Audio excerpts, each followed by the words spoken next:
नमस्कार, जय श्री कृष्णा। स्वागत करता हूं मैं आपका अपने चैनल कुंडली शास्त्र में। मैं हूं एस्ट्रोलॉजर रतन सिंह।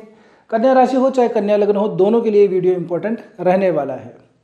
आने वाला सप्ताह यानी कि 30 मार्च से लेकर के और 5 अप्रैल तक कैसा कुछ रहने वाला है, इसी के ऊपर आज हम चर्चा करेंगे। ग्रहों में क्या परिवर्तन हुआ है ये एक बार देख लेते हैं। सबसे पहले मंगल की अगर हम बात करें तो मंगल ने अपनी राशि बदली है। 2 अप्रैल के दिन मंगल जो है मीन राशि से, क्षमा कीजिएगा, कुंभ राशि से मीन राशि के अंदर प्रवेश करेंगे। ठीक है ना। केतु और राहु की अगर मैं बात करूं, स्पेशली केतु, तो केतु जो है यहाँ से मघा नक्षत्र के अंदर जाएंगे। मघा नक्षत्र केतु का ही नक्षत्र है। मघा नक्षत्र के चौथे चरण में केतु प्रवेश कर जाएंगे 29 मार्च के दिन। राहु शतभिषा नक्षत्र के द्वितीय चरण में प्रवेश करेंगे। अब ये दोनों अपने अपने ही नक्षत्र में आ गए हैं। तो जो अगर आपने पहले वाले अगर वीडियो देखे हो, हमारे 5 महीने आने वाले समय में कैसे रहेंगे, राहु और केतु के एक्सेस की वजह से क्या इम्पैक्ट पड़ेगा, ये जुलाई तक हमने इसके ऊपर पूरा अपडेट दिया हुआ है आपको। तो जरूर से अगर आप देख लीजिएगा, अगर अभी उसको नहीं देखा है तो उसमें क्या है कि राहु केतु जब अपने अपने नक्षत्र में आएंगे तो उनकी होल्डिंग ज़्यादा बढ़ जाएगी। ग्रह जो है बाकी सारे इन्हीं ग्रहों के बीच में है। अगर आप यहाँ देखेंगे तो कोई ग्रह नहीं है, बाकी सारे ग्रह इधर ही गए हुए हैं। तो राहु केतु के एक्सेस की वजह से ग्रह यहाँ पे बीच में लॉक हो जाते हैं, तो इसका भी इम्पैक्ट पड़ेगा। इसके अलावा शुक्र जो है वो अभी 25 तारीख को मेष राशि के अंदर जा चुके हैं, 8वें भाव के अंदर। साथ ही में सूर्य जो है अभी 30 मार्च को रेवती नक्षत्र में प्रवेश करेंगे। रेवती नक्षत्र अंतिम नक्षत्र है, 12वीं राशि भी अंतिम राशि है। इसी के अंदर आखिरी का जो नक्षत्र आता है रेवती नक्षत्र, वो आएगा और उसमें सूर्य प्रवेश करेंगे। सूर्य आप लोगों के लिए 12वें भाव के स्वामी बनते हैं। ठीक है ना। ये रेवती नक्षत्र गंडमूल का नक्षत्र है, इसलिए थोड़ा सा इसको हमने ले लिया है, क्योंकि आने वाले अब जो 15 दिन रहेंगे तब तक सूर्य लगभग इसी नक्षत्र में रहने वाले। तो 13-14 दिन जो रहेंगे लगभग, उसमें सूर्य इसी नक्षत्र में रहेंगे। ठीक है ना। चलिए, तो देखिए, सबसे पहले तो हम करियर की बात ही कर लेते हैं। अगर आप देखेंगे ना तो आप कन्या राशि वाले जो हैं उन लोगों के लिए त्रिकोण के केंद्र के अंदर बेसिकली 2 ही ग्रहों के पास में चारों भाव पड़ते हैं, बुध और गुरु महाराज। ये गुरु के भाव हैं और ये राशियां जो हैं आपके लग्नेश, आपके राशिश बुध की पड़ती हैं। तो करियर के अंदर गुरु महाराज हैं, पहले से चल रहे हैं, अभी तो कोई है नहीं। लेकिन अगर आपने पहले देखा हो तब भी हमने बात की थी, अभी फिर से सुन लीजिए। गुरु मार्गी हो चले, पहले वक्री चल रहे थे, 120 दिनों के बाद में गुरु मार्गी हुए। अब मार्गी गुरु का इम्पैक्ट थोड़ा सा ज़्यादा अच्छा आप लोगों के ऊपर पड़ेगा, यानी डिले जो करियर ग्रोथ के अंदर आप देख रहे थे, काम के अंदर आपकी देरी हो रही है, काम आपका टाइम पे पूरा नहीं हो पा रहा है, जो टारगेट मिले हैं वो अचीव नहीं हो रहे हैं, ऐसी तमाम जो चीज़ें हैं जिसमें देरी सबसे इम्पोर्टेंट है। ठीक है ना। कोई भी चीज़ अपने टाइम पे पूरी नहीं हो रही, टाइमलाइन जो है हमेशा निकल जाती है। तो ऐसे समय में आप लोगों को राहत अभी मिली हुई है।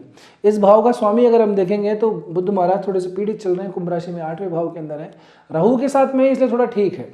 लेकिन फिर भी बुध का जो है 6ठे भाव के अंदर आके चले जाना इतना ज़्यादा अच्छा नहीं माना जाता। बहरहाल, तो करियर की पॉइंट ऑफ व्यू से समय ठीक है। करियर की ग्रोथ की अगर मैं बात करूं तो अगर कोई अप्रेजल लेना है आप लोगों को, है ना, तो उसके लिए आने वाला जो समय है, खास करके 1 अप्रैल के बाद में 2, 3, 4, 5, क्योंकि चंद्रमा ये आपकी ही राशि, उसके बाद में तुला राशि से गोचर करेंगे। तो यहाँ से चंद्रमा का थोड़ा सा इम्पैक्ट आपको मिल जाएगा, क्योंकि चंद्रमा आपके लाभेश बनते हैं। ठीक है ना। तो इन तिथियों को थोड़ा सा देख लीजिएगा। सप्ताह के आखिरी के जो 5 दिन हैं, यानी कि बुधवार से लेकर के और अगले संडे तक के जो समय है, अपने थोड़ा सा एफर्ट डालिएगा। आपको कहीं ना कहीं पे ज़रूर से आपको लाभ मिल सकता है। अगर बहुत से कोई काम करवाना हो, कोई काम निकलवाना हो, तो ये 4-5 दिन आपके लिए ज़्यादा अच्छे रहने वाले हैं। बात करता हूँ मैं धन संबंधों के लिए, तो देखिए, इस भाव का स्वामी आपके शुक्र महाराज ही बनते हैं। शुक्र आपके लिए नवमेश भी बनते हैं, बहुत ज़्यादा कारक ग्रह हैं। अब ये स्थिति जो है बड़ी विचित्र सी हो गई है। कैसे? इससे पहले शुक्र जो है वो उच्च अवस्था के अंदर चल रहे थे, मीन राशि के अंदर। शुक्र ने आगे प्रवेश किया है, अभी मेष राशि के अंदर 8वें भाव के अंदर है। शुभ ग्रह है, 8वें भाव के अंदर इतना अच्छा रिजल्ट नहीं देगा। हाँ, उन लोगों के लिए बेटर है जो लोग ऐसे हैं जो सर्जन के वाले पेशे के अंदर हैं, डॉक्टर वाले पेशे में, नर्सरी वगैरह, नर्सिंग वगैरह कर रहे हैं, मेडिकल लाइन के अंदर हैं।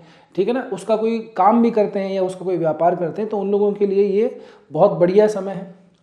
उन लोगों के लिए भी बेटर समय है जो अपने देश से बाहर काम कर रहे हैं, जो देश से बाहर जाना चाहते हैं, इवन विदेश की कंपनियों से संबंधित जुड़ के अगर कोई काम करते हैं, ऑनलाइन वगैरह। आजकल बहुत सारे इंजीनियर्स ऐसे हैं जो अपनी सर्विसेज देते हैं हमारे, जो घर बैठे ही काम करते हैं लेकिन बाहर की कंपनियों के लिए काम करते हैं, दूसरे देशों के लिए करते हैं। तो उनके लिए समय थोड़ा सा ठीक रहेगा। ठीक है ना। बाकी भाग्येश का और द्वितीयेश का अष्टम में चले जाना शुभ ग्रह का, तो ये इतना अच्छा ज़्यादा नहीं माना जा सकता। यहाँ पे थोड़ा सा अपनी सेविंग्स को थोड़ा सा बना के रखिएगा, कंट्रोल करके रखिएगा, पैसे आपके खर्च हो सकते हैं। साथ ही के अंदर आपके फादर की, पिता की तबीयत का भी थोड़ा सा ध्यान रखिएगा। अगर वो शुगर, बीपी, डायबिटीज़ के अगर पेशेंट हैं तो थोड़ा सा उनकी हेल्थ का आप लोगों को ज़्यादा ध्यान रखना चाहिए। बात करूं अगर मैं असेट्स क्रिएशन की, धन वगैरह संपत्ति की, तो उसके लिए समय ठीक है, क्योंकि गुरु की समसप्तक दृष्टि, मार्गी गुरु की जो सातवीं दृष्टि वो आपके सुख भाव के ऊपर पड़ती है। तो ये स्थिति इस दृष्टि से काफ़ी अच्छी है। अगर कोई संपत्ति बनाना, खास करके ऐसी संपत्ति, ऐसे इन्वेस्टमेंट जो आप लॉन्ग टर्म के लिए करना चाहते हैं, ठीक है ना, जिसका रिजल्ट आपको महीने, 2 महीने, 6 महीने में नहीं चाहिए, उसका रिजल्ट आपको लंबे समय के बाद चाहिए, तो ये बहुत बढ़िया समय है। गुरु अभी तक तो यहीं है लगभग 2 जून तक, और ये इसी तरह से रहेंगे, मार्गी ही रहेंगे।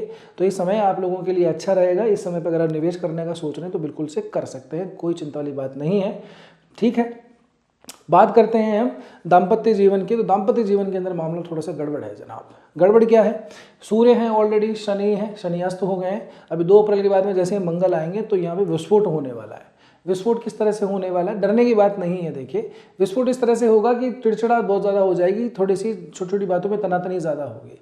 आप पे मिथ्या आरोप भी लगाए जा सकते हैं, आप पे डाउट भी किया जा सकता है, या आप अपने पार्टनर के ऊपर डाउट करेंगे, ऐसा हो सकता है, ठीक है ना। तो थोड़ा सा इन चीज़ों को ज़रूर से ध्यान रखें। घर के अंदर थोड़ा सा तनाव हमको दाम्पत्य जीवन में दिखाई देता है। यही जो कंडीशन है सेम उन लोगों के लिए ज़्यादा बेटर है जो सेपरेट होने के लिए आगे प्रोसेस कर रहे हैं, है ना, लीगल प्रोसेस के अंदर चल रहे हैं। उन लोगों के लिए कंडीशन फिर भी ठीक है।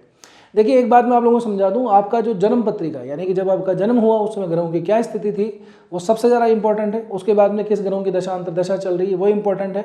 उसके बाद में ही इन गोचर को लगाना चाहिए। तो आपकी अगर मेन चार्ट के अंदर इन ग्रहों की पोजीशन अच्छी चल रही है, शुभ ग्रह की दशा, प्रत्यंतर दशा, महादशा चल रही है, तो फिर तो कोई दिक्कत वाली बात नहीं है। लेकिन अगर ऐसे ही टाइम के अंदर उन्हीं ग्रहों से संबंधित दशांतर दशा चल रही है जो गोचर में भी खराब चल रहे हैं, तो थोड़ी चिंता की बात हो जाती है। सेम टाइम पे जो शुभ ग्रह हैं उन्हीं की दशांतर दशा चल रही है, उनका गोचर अच्छा आया हुआ है, तो ये और अच्छी खबर हो जाती है। तो आपको इसी तरह से इसको लगाना चाहिए। मैं ये नहीं कह रहा मेरा वीडियो देखें तभी लगाएं, जिसका भी वीडियो आप राशिफल का देखते हैं उसको अपने अकॉर्डिंगली ही अप्लाई कीजिएगा, ठीक है ना। जर्नलाइज हम इसको इसलिए करते हैं क्योंकि हमें आपके लग्न तो पता नहीं, आपकी राशि पता नहीं, ठीक है ना। तो जो गोचर है, गोचर का क्या इम्पैक्ट अभी हो सकता है, उसी को ही हम अप्लाई करके बताते हैं। अभी आम आदमी को समझ में नहीं आता साहब कि हमारा राशि क्या है, हमारा लगन दूसरा है, नक्षत्र में, नवमांश में, दशमांश में, क्योंकि ज्योतिष इतना ईजी नहीं है जितना ईजी लोगों ने बना दिया है। तो आपकी अगर कोई क्वेरी है, कोई प्रश्न है जिसका आप ज्योतिष का समाधान जानना चाहते हैं, तो नीचे कॉन्टैक्ट इन्फॉर्मेशन दी हुई है, आप ज़रूर से वहाँ पर संपर्क करके अपना अपॉइंटमेंट बुक करवा सकते हैं। हमारी फीस भी बहुत जेन्युइन रहती है। बहरहाल, अब आगे बढ़े तो आपके मैं बात करूं रिलेशनशिप की, तो रिलेशनशिप वाले मामले में भी स्थिति अभी इतनी ज़्यादा अच्छी नहीं है। सूर्य मंगल के साथ में शनि महाराज अस्त हैं, पंचमेश बनते हैं, तो ये बहुत ज़्यादा अच्छी स्थिति नहीं है। वैसे भी इन 3 ग्रहों की युतियों को कई हमारे जो शास्त्रीय ग्रंथ हैं, प्राचीन ग्रंथ हैं, उन्होंने ठीक नहीं माना है। खास करके सारावली ने इसको वो थोड़ा नेगेटिव ही माना है कि ऐसे समय के अंदर जो भी इन्होंने कहा है वो नेगेटिव ही कहा है, तो उसको बताने की ज़्यादा औचित्य बनता नहीं है। तो बस जैसा बंद चल रहा है उसको चला के रख लीजिए, है ना। अगर ब्रेक की सिचुएशन आती है तो थोड़ा ब्रेक ले सकते हैं, लेकिन ब्रेकअप करने से थोड़ा सा बचिएगा। अभी समय है, ये निकल जाएगा, क्योंकि ये एक रिलेशनशिप की दृष्टि से ये युति थोड़ी ठीक नहीं है। शनि की कंडीशन अभी वैसे भी ठीक नहीं है। शनि वैसे भी रिलेशनशिप का कारक है भी नहीं, ठीक है ना।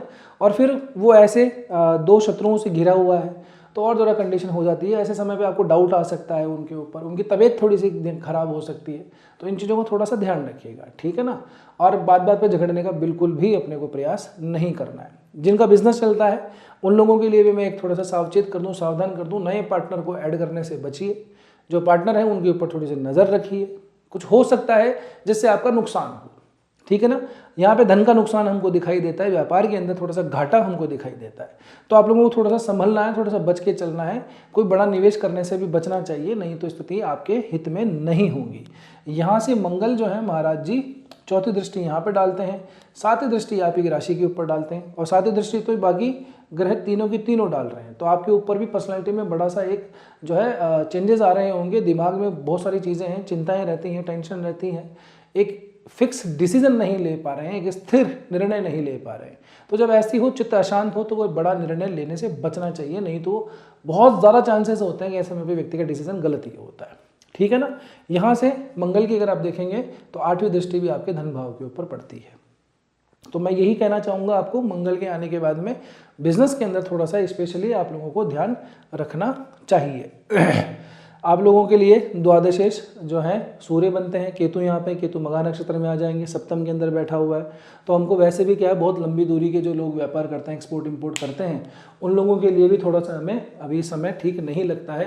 तो कोई स्टॉक बड़ा रखने से बचना है, बड़ा इन्वेस्ट करने से बचना है। एक्सपोर्ट इंपोर्ट करते हैं तो पूरे अपने कागज़ वगैरह जो भी डॉक्यूमेंट्स हो उसका ध्यान रखिए। अगर बीच में माल अटक गया तो दिक्कत आप लोगों को हो सकती है, ठीक है ना। ये वो बातें जिनके प्रति आपको सावधान करना ज़रूरी है। आप कुछ लोग इसको नेगेटिव बोल देते हैं, कमेंट के अंदर अपनी जो संस्कार है उसको डाल देते हैं, लेकिन देखिए भाई साहब जैसा है वैसा बताना ज़रूरी है। अच्छी अच्छी बातें करें, है ना। कड़वा कड़वा थूर, मीठा मीठा गप, तो वो तो कोई बात चलती नहीं है, ठीक है। तो अब देखिए आप यहाँ तक पहुँचे तो वीडियो ठीक ही लगा होगा। वीडियो ठीक लगा है तो कृपया करके हमारे चैनल को सब्सक्राइब जरूर कर दीजिएगा। अगर अभी तक नहीं किया है तो लाइक तो आपने कर ही दिया होगा, इतना तो भरोसा है मुझे आप पे। रिक्वेस्ट मेरी ये है आप लोगों से, कमेंट जब आप करें तो उसके स्वाइप सेक्शन में जाइएगा, उस पर हाइप का ऑप्शन आता है, वीडियो को हाइप जरूर से दे दीजिएगा, ठीक है ना। बस इतनी ही दरखास्त है, क्योंकि हमें मोटिवेशन चाहिए। आप देख रहे होंगे वीडियो में कोई स्क्रिप्ट होती नहीं है, कंटिन्यू बोलते हैं, कोई ज़्यादा एडिटिंग भी कुछ नहीं होती है, तो थोड़ी मेहनत लगती है, थोड़ा कैलकुलेट करना पड़ता है। हमारे पास में मोटिवेशन बस यही है कि आपका प्रेम, आपका सपोर्ट, ठीक है। तो आपका जितना सपोर्ट हो उतना देते रहिए, बस हम आगे यही ऐसे ही आपको वीडियो बना बना के भेजते रहेंगे, ठीक है ना। तो बस आज के वीडियो में इतना ही, मिलते हैं अगले वीडियो में। तब तक के लिए स्वस्थ रहिए, मस्त रहिए, अपना और अपना को ध्यान रखिए। जय श्री कृष्णा, जय श्री राम, हर हर महादेव, जय गौरी शंकर।